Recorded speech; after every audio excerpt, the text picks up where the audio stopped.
Invictus, my kings, welcome back to What If Rome Was United in post-Finem EU4. Here we go, episode 2, and we are just about to declare a war against the Athenians. They are allied with a bunch of nations, but it doesn't really matter. We will simply declare war, and immediately after we win that naval engagement, we'll start to go in on Athens itself. Let's directly invade. We actually unlocked a mission, secure the seas, unlocked Mare Nostrum naval doctrine, very cool. And we also have the Western Isles, which will give us further claims. Rome gets permanent claim on Carthage, very cool. So we will be declaring war on Carthage very soon. Let's see, on Carthage itself, the city itself, I guess. So yeah, we'll be declaring war on Carthage right after this one. Let's see, how strong are they? Level 6 we are. Yeah, we're level 6, so we should have a relatively decent time of it. Nothing too difficult about it. Here for Athens itself, we'll simply annex all of them. We'll simply give all of these provinces over to our Morean vassal and Laconia, and yeah, we'll have a little bit of a Greek vassal situation going. It's going to be mighty fine to have that. It's a shame we couldn't directly vassalize Athens, but Morea is a good replacement anyway. So a bunch of rebels from the Gallic conquest, obviously. That's just how things roll. And yeah, but ultimately we are doing relatively fine. Is this also owned by... damn, Athens was kind of big. They even own Albania, modern day Albania they even own. Very cool. The Athenians definitely had a very cool campaign going. Too bad we will completely smash it apart. Let's get justified wars going, and let's settle this Greek dispute once and for all. Alright, here we go. We have 100% at Athens, so let's see what they would be willing to give up to Morea. Something like this would be cool. That's a lot of aggressive expansion though, so let's just keep it at this level, grab some of their money, and bam, there we go. Morea grows ever larger. That's completely based, and let's also start converting... let's start converting Athens. I have forced... well, are we not able to? Are we not able to convert Athens? It looks like we really aren't. Athens, yeah, we won't be able to convert Athens. Very sad. But, yeah, so let's just start converting something else and then eventually move on to Athens. Where's our black flagged army here on Rhodes? The Athenians also held Rhodes. And since we are already on the military level, on military tech 7, and so is Carthage, let's see what kind of navy they have. They're pretty large navy, but we have a little bit of a large one, so if we put our navy over here, but first let's actually see our force limit. Yeah, this should be completely fine. Let's grab a bunch of artillery pieces, and yeah, let's start thinking about actually invading Carthage. Alright, here we go. The troops are ready. They are manning their stations, and we can up the Punic was war goods, show superiority, get bonus war scores from winning battles. Probably just occupation, to be honest. Let's wait until we beat the Carthaginian navy. There we go, completely humiliated, and let's march directly in on Carthage. Burn that thing to the ground, salt the earth, everything like that. All of those good things going on. Oh, the Suebi are actually coming here. Yeah. The Suebi are actually coming here from the north, so we might want to shift 2 armies to the north, actually, now that I think about it. So 2 armies going into North Africa, 2 armies defending our European holdings. I think that should be good enough. The enemy, let's see, they don't have a lot of units. We definitely outnumber them. Yeah, that's completely fine. Let's build a marketplace over here. Losing money like crazy because of the corruption. That's just something that we'll have to deal with. But yeah, let's get cracking on with this war. We will probably dominate. The Swabians and the Carthaginians quite easily. Nothing to worry about there. And yeah, we will assert our dominance over the Western Mediterranean. That's just how it's going to go.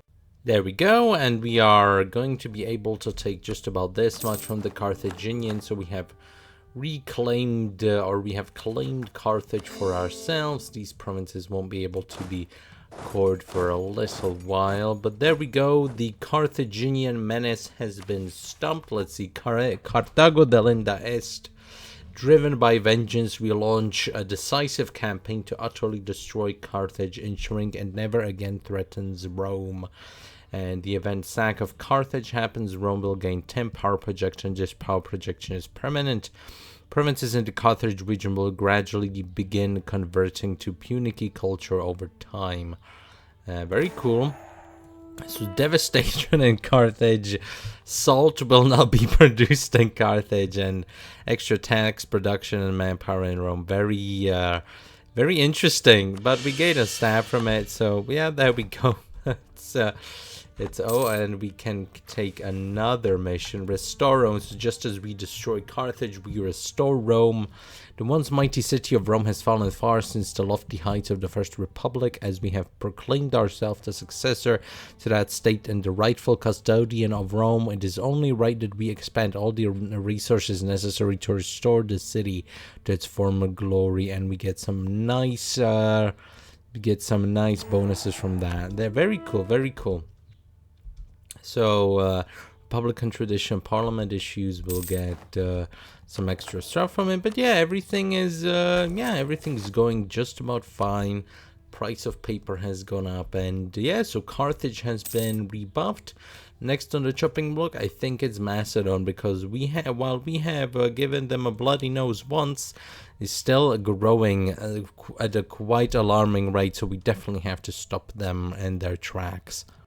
Alright, here we go. Time to start a war against the Macedonians. They have actually a bunch of allies, but we still outnumber them, so let's go for... We don't actually have a claim, but our loyal vassal does have a claim, so we can use... I also recruited some Praetorians, so we'll see how they perform.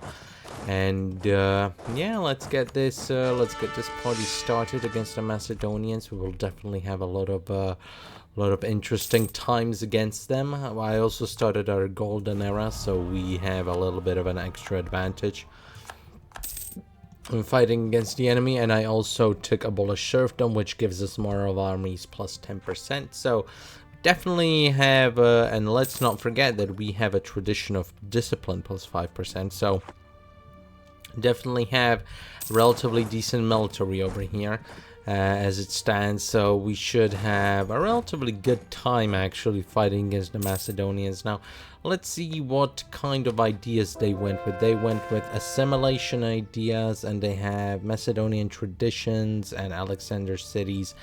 No military stuff though, so yeah, we should have this in the bag. Let's see, install an imperator. The government rank empire gives the following benefits.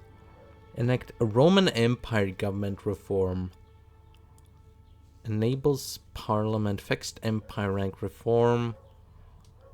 Do we go for it? Do we lose the... I don't really know. No, let's stay as a republic. Let's just stay as a republic. No need to go for the Roman Empire just yet. We could do it later if we feel like it, but commission biography, I don't really think so. We could go for it later if we feel like it, but for the time being, let's stick to a republic. I don't really play with republics too often. Let's see. The enemy is sieging our back line a little bit, so let's reinforce the...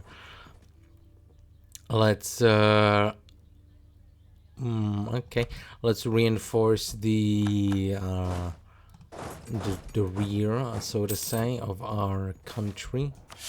Lost our stability, very sad. A massive battle there with the Macedonians, and now we can go up against their ally of Caria, and we can get the stab just back right as it left us. There we go. Gain the stab back, and yeah, so the war is going relatively well, beating back the Macedonians. Nothing really to worry about, and I'll be back once the war is over. Alright, and we are getting calls for peace, so let's just peace out of it. It was quite a brutal war, to be sure.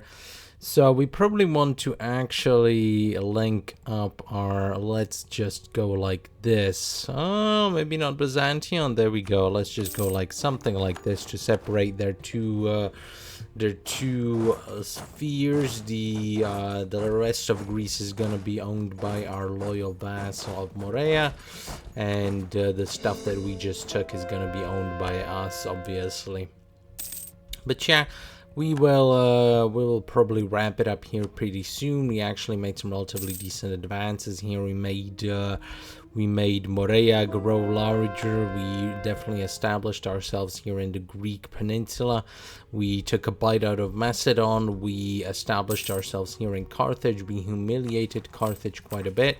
Our overextension pretty high, but I'll definitely deal with that as things go. So anyway, thanks kings for watching. In the next episode and next part, we'll probably go back against Gaul. They have now consolidated all of their holding into one giant Gallic holding, and they are guaranteeing the independence of Lombardia for some reason.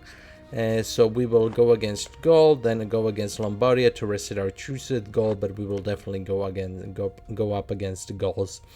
We have humiliated our biggest rivals. Macedon has now been humbled. Carthage has lost its biggest city, and yeah, so everything's going fine. So thanks, kings, for watching, and I will see you next time.